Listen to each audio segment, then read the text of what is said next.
Hello, everyone. Thank you for joining the Bariatric Nutrition Evaluation presentation.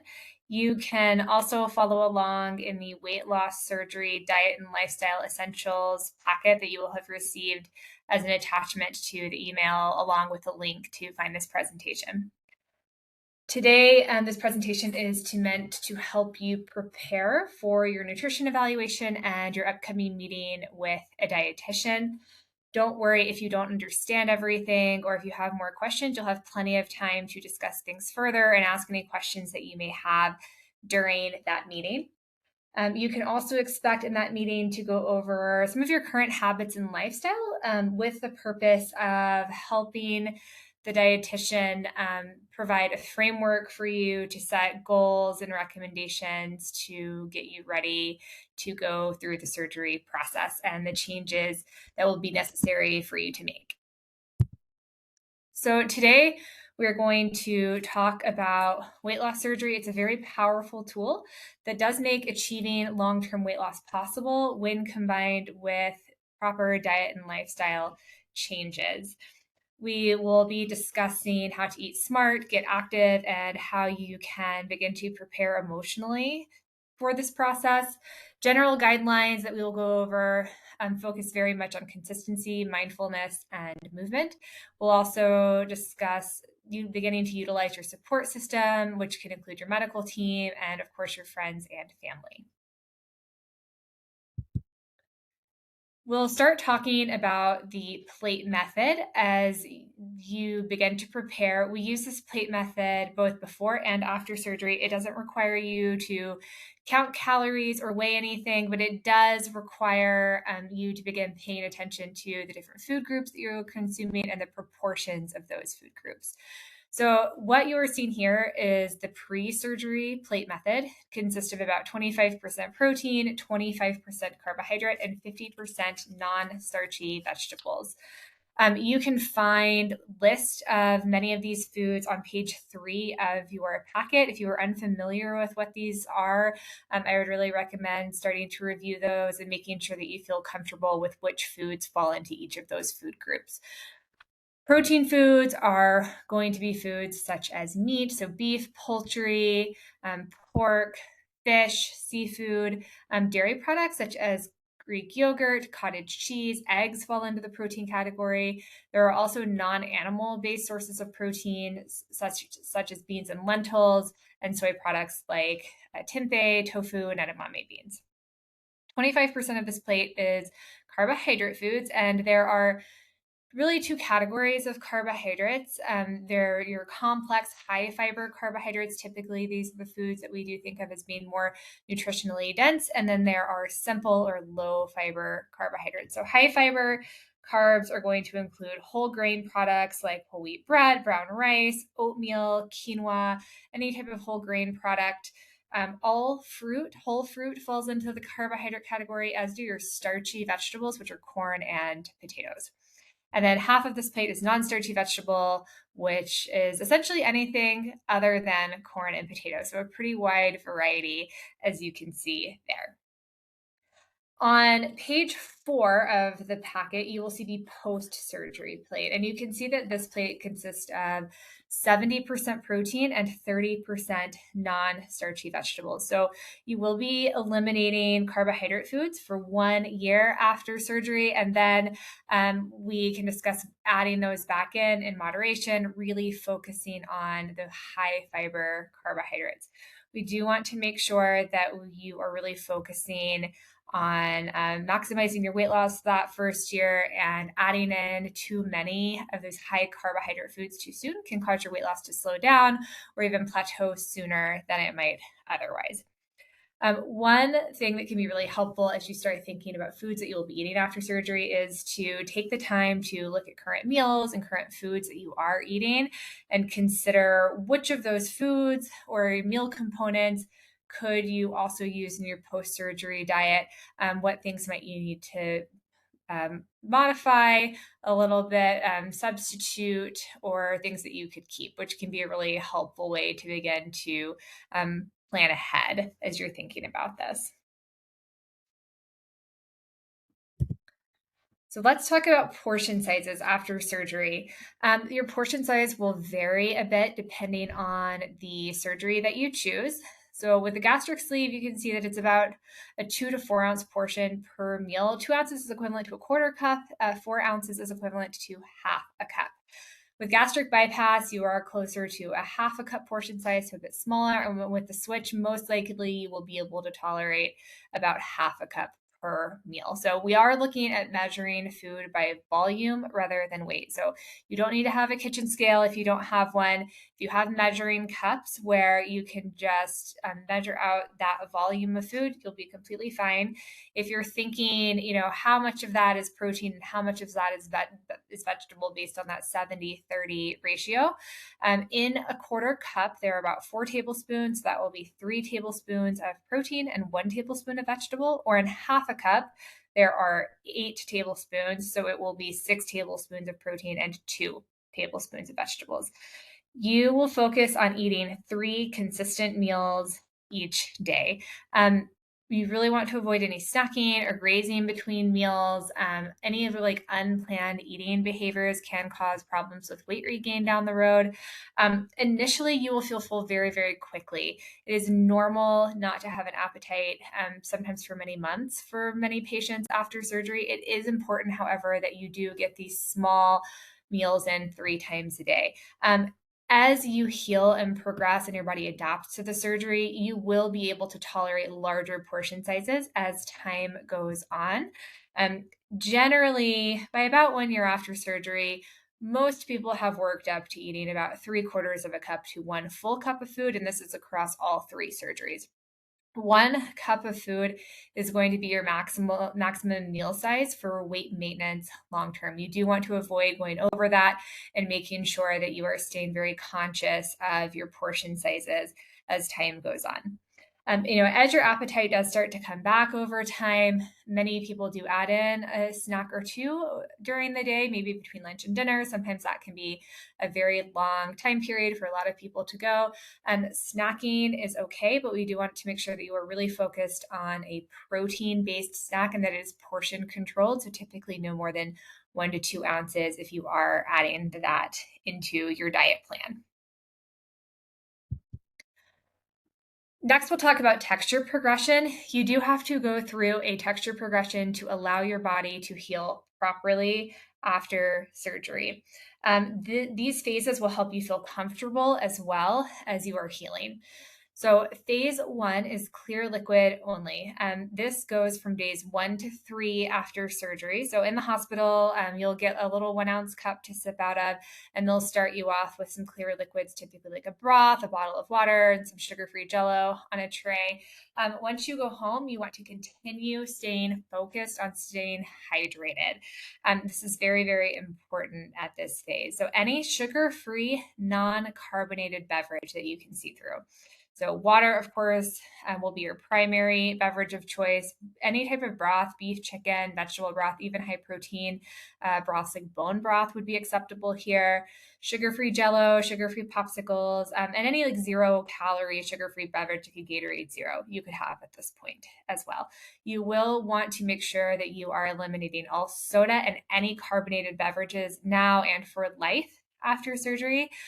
The problem with carbonation is that it actually can cause issues with desensitizing you to your sense of fullness long term, which means that over time you find that you need to consume more and more food to feel full, which eventually does lead to weight regain. Soda and then coffee and black tea will need to be eliminated as well due to their high acid content. It can potentially delay the wound healing content or wound healing timeline, as well as be irritating to your stomach lining. You will want to avoid alcohol as well. It's not conducive to the weight loss process. If you do decide to add alcohol back into your diet at some point, you do need to wait a minimum of a year, and do keep in mind that your alcohol tolerance is considerably lower after a bariatric surgery. After 3 days, you'll start the full liquid phase of the diet, starting at day 4 with gastric bypass. This phase is from day 4 to 7 With the sleeve and the switch, this phase is from days 4 to 14. So you're going to continue to focus on hydration, but you will also be adding in more high protein liquids into the diet at this point as well. So at this point, you could add in milk. You want to make sure your fat content is low in dairy products. So skim milk or 1% milk would be okay. Low sugar and low fat yogurt would be acceptable at this stage. Although they're not liquids, cottage cheese and string cheese are allowed on the full liquid phase of the diet. They're tolerated fairly well. Just make sure that you chew them into a yogurt consistency before you swallow them. Pureed and strained, very smooth soups are acceptable at this point too. You do want to make sure that you're avoiding any soups that contain carbohydrates, so no noodles or rice or potatoes, but like a split pea soup, cream of chicken, or tomato soup would all be fine to include at this point. You may also use protein shakes during the healing phase of the diet. If you are looking at the nutrition label for a protein shake, you want to make sure that they're a low calorie, very high protein shake. So less than 200 calories, less than 10 grams of carbohydrate, and at least 20 grams of protein should be included in that product. So whether it's a wet, ready to drink product or a powdered shake that you are going to make at home. So that is okay. There's a lot of products on the market that do fit those nutritional parameters for shakes if you would like to include that as a meal replacement during this phase.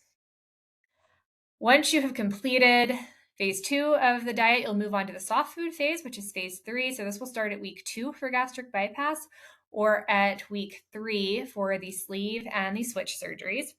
Once you begin to advance to soft food, you will start using the plate method at this point. So you're incorporating proteins and vegetables. It's very highly recommended that you keep things fairly simple and add one new food at a time as you're progressing. It's possible to experience new food intolerance after surgery, so we do want you to be able to assess which foods you're tolerating the best at this point. So soft proteins, everything needs to be very moist as well as soft. So yogurt and cottage cheese, we've discussed already. You could add eggs in at this phase, beans and lentils, and meat proteins are typically going to be the most difficult type of protein to tolerate. So you will want to start off with canned chicken, canned tuna, and very thinly sliced deli meats as the moisture content is high. And some of the processing that those meats have undergone have made them a little easier to break up and for you to digest. Vegetables on the soft food phase need to be cooked very, very soft. You should be able to mash them into the texture of applesauce with no resistance. And generally steaming them or boiling them will get them to that nice mushy texture that you need to reach. You could use baby food if you want to, but it's not required. And fresh, frozen, or canned vegetables are all acceptable at this point. So you will stay on soft foods until 1 month or 30 days after surgery, regardless of which surgery you have chosen to do. And from that point, you will move into phase 4, which is an advancement back to regular textures of food. This is a little bit different for everyone as people heal at different rates and you might tolerate foods at different times, but typically between weeks 8 and 12, you should have worked back to tolerating raw vegetables and whole cuts of meat again. So do be patient with this process. After 30 days, a good way to think about this progression is maybe you're trying some very high moisture fish. Typically it's pretty flaky, so it tends to be a little bit easier to digest. Maybe some ground chicken or some ground turkey. Following that, you can move on to shredded meat before you're eventually trying a piece of a whole chicken breast, for example. And then with your vegetables, start reducing the cooking time a few times a week as you're working your way back to raw vegetables once again. A few things to look out for as you're advancing your textures. Typically, red meat and pork are harder to digest as they digest more slowly than poultry and fish. And as far as meats go, we do recommend that you wait a minimum of 6 to 8 weeks before you add red meat or pork back into your diet and give yourself a little bit of time to heal first. Leafy greens may also be more difficult to tolerate than other types of vegetables due to their more stringy, fibrous structure. Typically, waiting a minimum of 8 weeks before you try any type of leafy green is recommended as well. So remember, as you are advancing, to eat very slowly. Really try to take 20 to 30 minutes to eat a meal. Chew your food very well. This helps significantly, and listen to your body as you're just being patient during the healing process. On page 6, you will find information on supplements. All of the dosages for these are listed on page 6 as well, if you want to make sure that you're looking for those. The first 12 weeks, you may prefer to do chewable supplements. Typically, a Starburst texture chew or a chalky texture like a Tums or a Flintstone vitamin is recommended for chewable forms. We do not recommend gummy vitamins due to the fact that they tend to be lower quality and they're also too low in B vitamins for someone that has had bariatric surgery. And we also do not recommend patches as they have been proven to be ineffective in bariatric patients. We ask that you please do not use those. Everyone will need a complete bariatric multivitamin after surgery. For the sleeve and gastric bypass, you can just have a regular bariatric multivitamin. If you are choosing the duodenal switch surgery, you will need what is called a high ADEC multivitamin. What that means is that multivitamin is higher in your fat soluble vitamins, which are A, D, E, and K, hence the term ADEC. So make sure that you are looking for that. We do sell bariatric supplements in the office. If you would like to buy them there, you can let us know which surgery you're having, and the nurses can help direct you on exactly what you will need. B12 is taken separately from the multivitamin because you need to take B12 in a different form to make sure that you're able to absorb it sufficiently after surgery. So there are a few options here. One is a sublingual tablet. That means it's a tablet that just dissolves underneath your tongue. The dosage for that is 350 up to 1,000 micrograms per day. So you would take that daily. Another option is an injection, which is a prescription from your doctor. The injection is a monthly injection. It is 1,000 micrograms one time a month if you would prefer that option for B12. Finally, the last required supplement is calcium citrate. So you will take this in divided doses. You cannot absorb more than about 500 milligrams at one time. Bariatric supplements typically will provide you with 500 milligram chews that you can take. So with the sleeve and the bypass, you'll need 1,200 to 1,500 milligrams a day, which means you'll need 3 of those chews. With the switch, you need 1,800 to 2,400 milligrams a day, which means that you will need 4 of those chews. You want to separate each of those doses by a minimum of 2 hours to make sure that you are absorbing them. You do want to avoid taking calcium supplements with any iron supplements or any iron containing supplements. If you are taking a multivitamin that has iron in it, that means that you do need to separate your calcium supplements from the multivitamin by at least 2 hours as well. Or if you're taking any other iron supplement, separate that and that iron supplement by 2 hours. So make sure that you are paying attention to that. The multivitamin and the B12, you can begin taking right away after surgery. You will want to make sure that you are drinking a minimum of 64 ounces of fluid a day before you start taking the calcium supplement, as not drinking adequate fluid and taking calcium can increase your risk for developing kidney stones. So if that does take you a couple of weeks to reach that fluid amount, go ahead and wait on taking that calcium and just start with the multivitamin and the B12. Okay, so next we're going to talk a little bit more about protein. Proportionally, it is a very high protein diet to your other nutrients that you'll be consuming after surgery, your other macronutrients that you'll be consuming after surgery, as it is 70% of each meal. It is very important to regulating your bodily processes and making sure that your body is able to repair its tissues, such as muscle, after surgery. And you are eating a very small quantity of foods. We're intentionally providing a lot of protein at each meal to try to have your protein intake as high as possible within just the very limited parameters of what you're able to eat immediately after surgery. While we do not recommend protein supplements long term, as was mentioned earlier in the full liquid phase of the diet, you are allowed to have them during the healing phases. The reason that we ask that you do not use protein supplements long term is there is the risk that these become a crutch for some people. We really want to make sure that you're beginning to learn long-term healthy habits that will allow you to maintain your weight loss for life. So meal planning, eating healthy foods, And these habits are very, very helpful to long term weight loss. The other issue with protein shakes is that liquid calories do digest more quickly and are less filling than the calories that you get from whole foods. So there is the risk if you're replacing meals with protein shakes that you're getting hungry between meals, which can oftentimes lead to habits like snacking and grazing too often, which in turn, long term, will lead to weight regain. So we really ask that you try to reserve protein supplements for the healing phases of the diet only.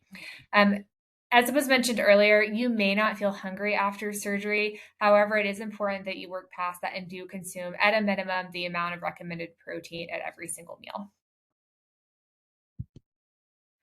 Okay, so next we will talk about hydration. So you do need to try to drink 64 ounces of fluid per day. So that is your goal right after surgery. As I mentioned, you might find that you do struggle a little bit within the first couple of weeks. Do the absolute best that you can. You want to really give yourself a goal of trying to sip 6 to 8 ounces of fluid every single hour, all day long. If you don't already do this, make sure that you have a water bottle that you are filling up multiple times a day and carrying with you absolutely everywhere. So you're taking it to work, you're keeping it in the car, you're taking it to your appointments to really make sure that you are keeping yourself on track. And start first thing when you wake up in the morning with drinking water. One of the bigger risks with bariatric surgery is dehydration due to the fact that you cannot gulp or chug water. So if you do get too far behind in your water intake, you physically don't have the capacity to chug a bottle of water and make up for that. So it's very important that you're proactive about your intake. I mentioned earlier that you do need to avoid soda, all carbonated beverages, coffee, black tea, juices due to their high sugar content, and alcohol after surgery. And you will want to follow the 30-minute rule. What the 30-minute rule means is that you will stop drinking 30 minutes before you have a meal, eat, and then can wait 30 minutes to continue drinking again. You want to make sure that you have space to actually eat your meal, as the fluid will oftentimes make you feel too full if you're trying to eat and drink at the same time. And if you eat and drink at the same time or drink right after a meal, there's also the risk of causing dumping syndrome, which we will talk about in more detail later on in this presentation.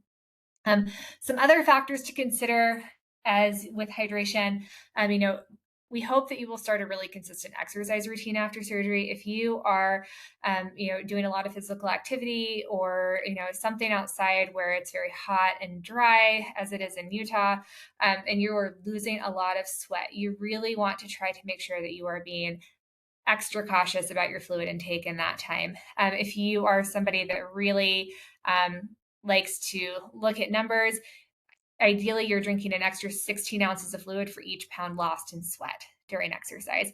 Additionally, if you are sick, so if you have a fever, vomiting, diarrhea, this can also result in greater fluid and electrolyte loss. So you may want to consider drinking a sugar-free electrolyte beverage, like a sugar-free Gatorade or Powerade Zero during this time.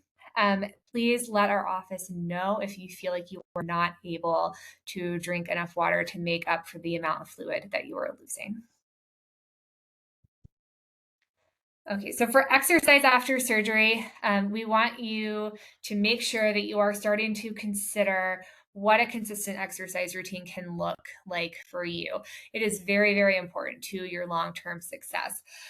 What we don't want to happen is that you fall victim to something called the honeymoon syndrome after surgery. What this means is that you do lose weight very quickly after surgery, whether or not you exercise. And that can really pull you into thinking that you don't need to be active after surgery. However, exercise is not only essential to your health, but to that weight maintenance long term. So you will need to take it pretty easy until you are cleared by your medical team after surgery to resume an exercise routine. But at that point, starting something that like enough to stick with long term, whether that's walking, dancing, swimming, weightlifting, sports, hiking. There's a ton of opportunities for more movement out there. Maybe consider reaching out to friends and family to see if there is someone that would enjoy being your exercise buddy. That's always something that is very motivating as well. Ideally, your long term plan should be that you are engaging in some type of exercise for 30 to 60 minutes, 5 days a week. So some additional information here that is helpful to know. Um, I mentioned dumping syndrome earlier, and one of the things that can cause dumping syndrome is eating and drinking at the same time, or drinking right after a meal. Also, eating too fast can trigger it. These are eating behaviors. Certain types of foods that can trigger dumping syndrome, often very high sugar foods and or very fatty or greasy deep fried food can trigger it. Um, Dumping syndrome occurs when the contents of the stomach are delivered too rapidly to the small intestine. And the small intestine is not very happy about that. So you will get symptoms. Typically, diarrhea does occur along with stomach cramping, and often the feeling of being like sweaty, dizzy, nauseous, maybe a rapid heart rate as well. It often happens 5 to 15 minutes after eating the offending food or engaging in the offending behavior. So make sure that if it does happen, that you are taking note of that and try to learn from the experience to avoid having it happen again. The diet really is set up to help you avoid having dumping syndrome. So this should not be something that is happening to you all the time if you are staying on track with the recommendations. Hair loss is a very common side effect of surgery due to the amount of stress that's put on the body with rapid weight loss. Hair is considered a secondary bodily function, whereas muscles and vital organs are much more important, and are the aim of the body is to preserve those. And hair growth begins to slow down after surgery. You may notice your hair is thinning around 3 to 6 months after surgery, and the normal growth will return as your weight stabilizes. Typically, that will be 9 to 12 months after surgery that you may notice the normal regrowth coming back, as long as you are consuming adequate protein and taking all of your required supplements.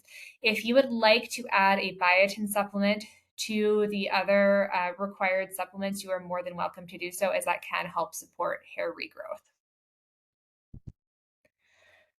The surgeon will talk to you about your medications. If you're wondering, how am I going to take all of these medications after I have surgery, especially if I don't have a lot of space, they can help you, if you do need to discuss spreading them out a little bit differently, and how to manage those medications after surgery when you have your consult. So make sure that you ask any questions you have at that time. The nurses can help you with those questions as well. You do need to ensure that you are not taking any NSAID drug class medications after surgery. What NSAID stands for is non-steroidal anti-inflammatory drugs. These can increase your risk of ulcer due to the fact that your stomach lining is now very small after bariatric surgery. This drug class includes a lot of very common pain relievers such as Aleve, Advil, ibuprofen. There are more than are listed here, so make sure that you are being careful about avoiding those.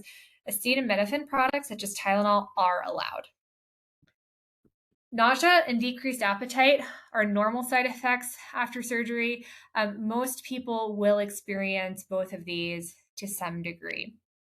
These do start to improve over time as your body adjusts to the surgery, and they often occur because of the major metabolic shift that happens. These can be worsened by eating too quickly, if you're advancing your diet too quickly, if you're eating and drinking too close together, they can be worsened. So really make sure that you are engaging those mindful eating practices.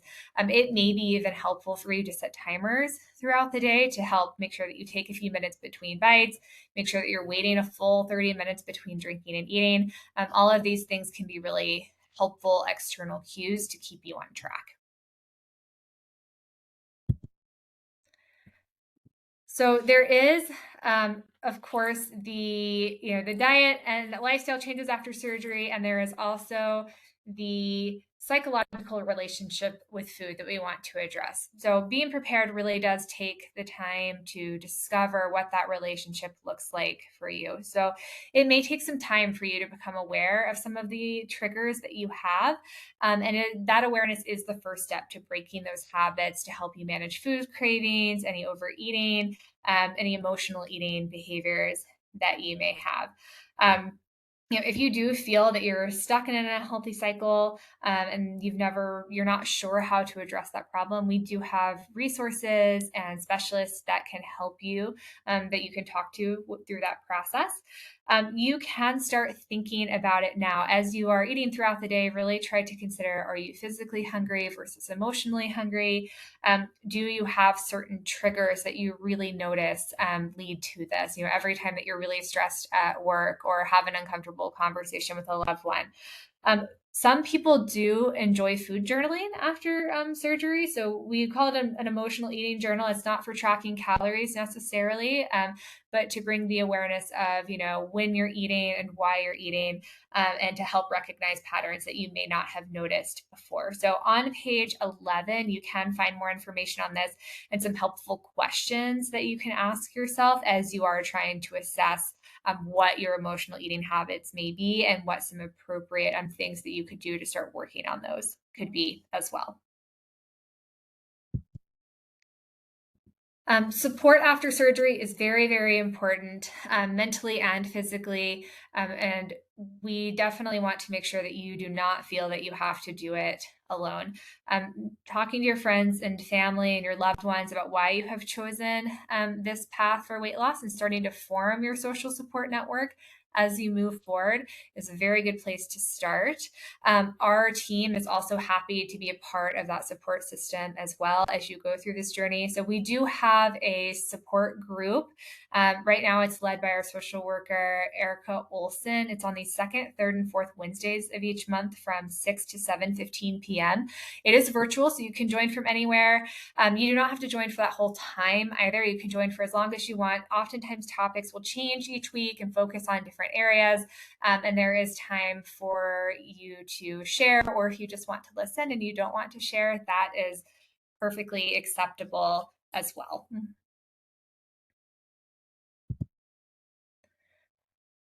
So, what can you start doing today? So, as you have been listening to this information, you may have already started thinking about some goals that you would like to work on, or maybe some habits that you currently have that you recognize may not be helpful after surgery and that you need to start changing. So, you can absolutely start preparing today. Some common goals that many patients consider and find helpful moving forward. The first is eating consistently. So, eating 3 meals every day. If you are in the habit of maybe you just snack all day and you don't really sit down for a planned meal, or you often skip meals, you get too busy at work and you skip lunch. You may want to start setting a timer or really starting to look at your schedule and setting time aside to prioritize those consistent eating times and making that happen each day. You may think that you eat out a lot, maybe you don't eat enough vegetables, you're not getting enough protein at meals. So, starting to make some better food choices. You don't have to follow that pre-surgery bariatric plate exactly, but maybe taking steps in that direction. So, if you never include vegetables with dinner, start trying to experiment with including one new vegetable, a couple of times a week as you work in that direction and prepare. Um, Hydration and drinking water is a really great habit to be in. Like I mentioned earlier, getting a water bottle, practicing sipping throughout the day. If you are somebody that's not drinking a lot of water, maybe you're drinking more soda or juice or other beverages, beginning to set up a plan to wean off of those. So maybe cutting your intake by 25 or 50% for a while and continuing to reduce down from there with the plan to eliminate any of those beverages that are not allowed completely before your surgery. Starting an exercise routine is another good goal to consider. You can always start small. Maybe if you haven't been doing anything for a while and exercise is not something that you're super comfortable with at this time, even a 10 minutes a day is a great place to start, and you can always work up from there. Finally, examining your relationship with food, as we just discussed, maybe keeping a food journal, maybe starting to ask yourself some of those questions on page 11 of the packet, to start bringing more awareness to your eating behaviors and beginning to identify the existing support that you have, or if you feel that you need more support, starting to think about where that might come from. As I mentioned, we do have support groups, and we do also have lists of therapists in the area that we recommend, and you may meet with any of our dietitians as well as another part of that support network. So thank you so much for taking the time to attend this presentation today. As I said, you will have plenty of time to ask more questions and go over anything that you may not feel clear on as you prepare for surgery and set up goals with the dietitians. They can help you bring more detail to those goals during your appointment. And we look forward to meeting you very soon.